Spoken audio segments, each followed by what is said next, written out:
The great ইমু war অস্ট্রেলিয়ার ইতিহাসের সবচেয়ে অদ্ভুত ও অপমানজনক পরাজয়। 1932 সাল, প্রথম বিশ্বযুদ্ধের ক্ষত তখনও পুরোপুরি শুকায়নি। পশ্চিম অস্ট্রেলিয়ার বিস্তীর্ণ গমের মাঠে যুদ্ধফেরত সৈনিকেরা নতুন জীবনের আশা নিয়ে কৃষিকাজ শুরু করেছিলেন, কিন্তু তারা কল্পনাও করতে পারেননি খুব শীঘ্রই তাদের মুখোমুখি হতে হবে এক অদ্ভুত শত্রুর, এমু নামের বিশাল উঠতে না পারা পাখির। প্রতি বছর প্রজনন মৌসুমে প্রায় 20,000 ইমু অভ্যন্তরীণ অঞ্চল থেকে উপকূলের দিকে চলে আসত।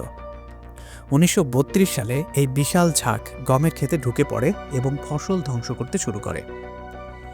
হতাশ কৃষকেরা সরকারের কাছে সাহায্য চান। পরিস্থিতি এতটাই গুরুতর হয়ে ওঠে যে অস্ট্রেলিয়ান সরকার সামরিক বাহিনী মোতায়েনের সিদ্ধান্ত নেয়।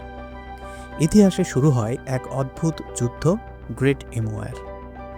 মেজর জিপিডব্লিউ ম্যারেডিথের নেতৃত্বে সৈন্যরা মেশিনগান নিয়ে মাঠে নামে। তাদের ধারণা ছিল কয়েকদিনের মধ্যেই এই সমস্যার শেষ হয়ে যাবে, কিন্তু বাস্তবতা ছিল সম্পূর্ণ ভিন্ন।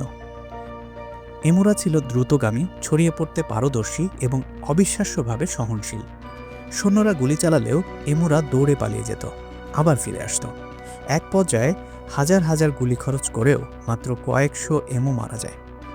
সৈন্যরা ক্লান্ত হয়ে পড়ে, কিন্তু এমুরা যেন অদম্য। সংবাদপত্রগুলো এই ঘটনাকে ব্যঙ্গ করে লিখতে শুরু করে, অস্ট্রেলিয়ার সেনাবাহিনী পাখিদের কাছে পরাজিত হচ্ছে। অবশেষে সরকার সামরিক অভিযান বন্ধ করতে বাধ্য হয়। এটি ছিল এক বিরল ঘটনা, যেখানে আধুনিক অস্ত্রে সজ্জিত সেনাবাহিনী প্রকৃতির এক সাধারণ প্রাণীর বিরুদ্ধে সফল হতে পারেনি। গ্রেট ইমু ওয়ার আজও ইতিহাসের এক বিস্ময়কর অধ্যায়। এটি শুধু একটি ব্যর্থ সামরিক অভিযান নয়, বরং মানুষের অহংকার ও প্রকৃতির শক্তির এক চিরন্তন স্মারক। এই যুদ্ধ প্রমাণ করে সব শত্রুকে বন্দুক দিয়ে জয় করা যায় না।